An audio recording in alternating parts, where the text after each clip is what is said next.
अध्याय 4. ज्ञानकर्म संन्यास योग. दिव्य ज्ञान. श्री भगवान उवाच. इमं विवस्वते योगं प्रोक्तवानहं व्ययं विवस्वान्म नवे प्राह मनुरिक्ष्वा कवे ब्रवीत. 1. श्री भगवान उवाच.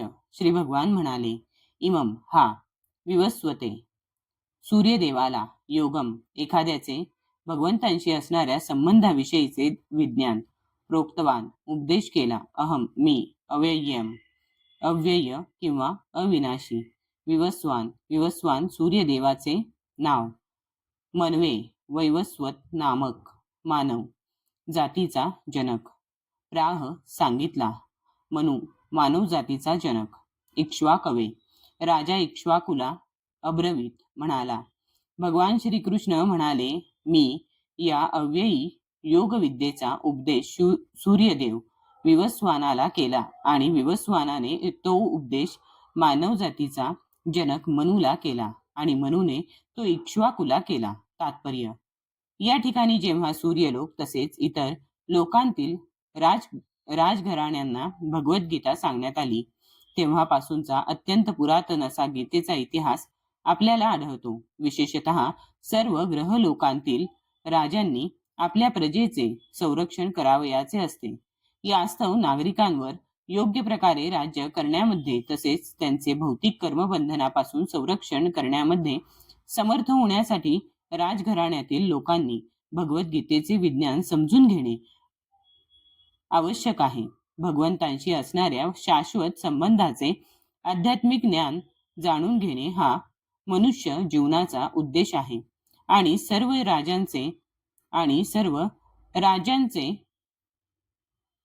तसेच ग्रह लोकांचे शासनाध्यक्ष आपल्या नागरिकांना हे आध्यात्मिक ज्ञान शिक्षण संस्कृती आणि भक्ती यांद्वारे प्रदान करण्यास बाध्य आहेत.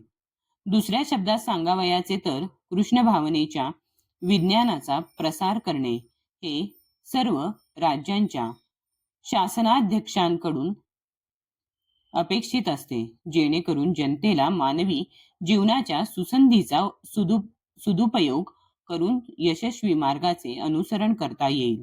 वर्तमान युगातील सूर्याच्या अधिष्ठात्री देवतेला विवस्वान म्हणतात.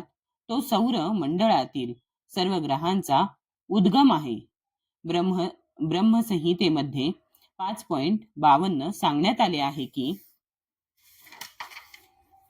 यच्चुक्षुरेश सविता सकल ग्रहाणां राजा समस्त सूरमूर्ती शेष तेजाहा यस्याज्ञया भ्रमति संवृत काल चक्रो गोविंदमादि पुरुषम तमहम भजामी. भगवान ब्रह्मदेव म्हणाले, मी आदिपुरुष श्री गोविंद यांना सादर प्रणाम करतो. ज्यांच्या आज्ञेनुसार सर्व ग्रहांचा राजा सूर्यदेव अपार सामर्थ्य आणि तेज धारण करतो. सूर्यदेव भगवंतांच्या नेत्रस्थानी आहे आणि त्यांच्या आदेशानुसार तो आपल्या कक्षेत भ्रमण करतो. सूर्य सर्व ग्रहांचा राजा आहे आणि सूर्यदेव वर्तमान युगातील विवस्वान नामक देव सूर्यग्रहावर राज्य करतो.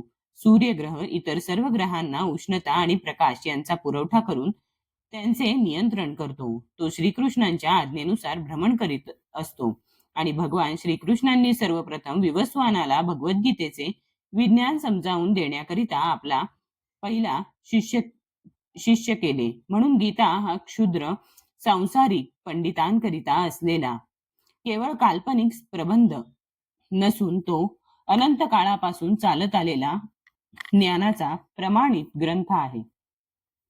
महाभारतामध्ये शांती पर्व 348.51 ते 52 गीतेचा इतिहास आपल्याला पुढील प्रमाणे आढळतो. त्रेतायुगादौ च ततो विवस्वान्म नवे ददौ मनुष्य लोकभृत्यर्थ सुता इक्ष्वाकवे ददौ इक्ष्वाकुणा च कथितो व्याप्य लोकान वस्थितः.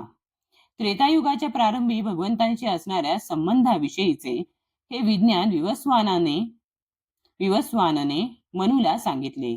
मानवजातीचा जनक मनू याने हे विज्ञान आपला पुत्र व पृथ्वीचा अधिपती महाराज इक्ष्वाकूला प्रदान केले आणि महाराज इक्ष्वाकू हा प्रभू श्रीरामचंद्र अवतीर्ण झालेल्या रघुवंशाचा पूर्वज होता. म्हणून महाराज इक्ष्वाकूच्या काळापासून भगवद्गीता मानवी समाजामध्ये अस्तित्वात आहे.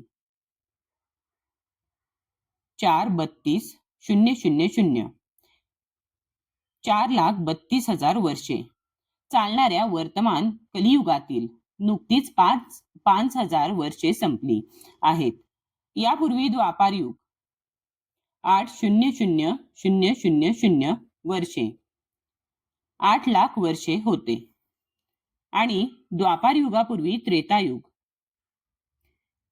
1,012,000 वर्षे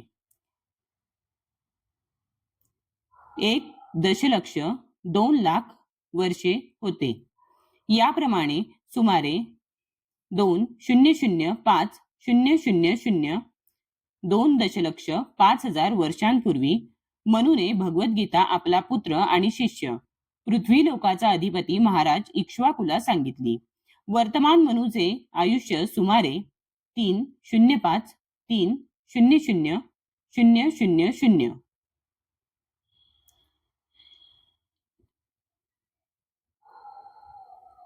3 दशकोटी 5 दशलक्ष 3 लाख इतकी वर्षे आहे आणि त्यांपैकी 1,2,0,4,000 वर्षे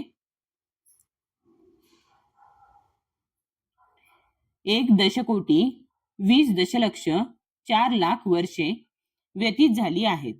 भगवंतांनी आपला शिष्य सूर्यदेव विवस्वान याला मनूच्या जन्मापूर्वी गीता सांगितली. हे मान्य केल्यास सर्वसाधारणपणे निदान 1,2,0,4,000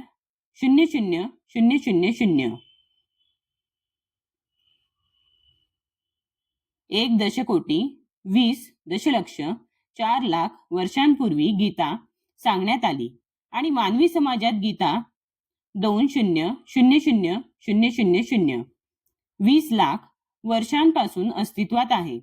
5,000 वर्षांपूर्वी भगवंतांनी अर्जुनाला पुन्हा गीता सांगितली. प्रत्यक्ष गीता आणि गीतेचे प्रवक्ते श्रीकृष्ण यांच्या मतानुसार हे गीतेच्या इतिहासाचे स्थूल अनुमान आहे. सूर्यदेव विवस्वानाला गीता सांगण्यात आली कारण तो क्षत्रिय तसेच सर्व सूर्यवंशी क्षत्रियांचा जनकही आहे. भगवद्गीता ही वेदांप्रमाणेच आहे आणि गीता ही भगवंतांनी सांगितली असल्यामुळे गीतेतील ज्ञान अपौरुषेय आहे. ज्याप्रमाणे मानवी भाषा वाचून वेदांचा स्वीकार जसा आहे तसा केला जातो, त्याचप्रमाणे गीतेचाही स्वीकार मानवी मताशिवाय केला पाहिजे. वादविवाद करणारे भौतिकवादी आपल्या मताप्रमाणे गीतेवर तर्क करतील, परंतु त्यांच्या तर्कांना भगवद्गीता जशी आहे तशी असे म्हणता येणार नाही. म्हणून भगवद्गीतेचा गुरु शिष्य परंपरेद्वारे जसा आहे तसा स्वीकार केला पाहिजे. आणि या ठिकाणी सांगण्यात आले आहे की भगवंतांनी गीता सूर्यदेवाला सांगितली. सूर्यदेवाने आपला पुत्र मनूला आणि मनूने आपला पुत्र इक्ष्वाकूला सांगितली.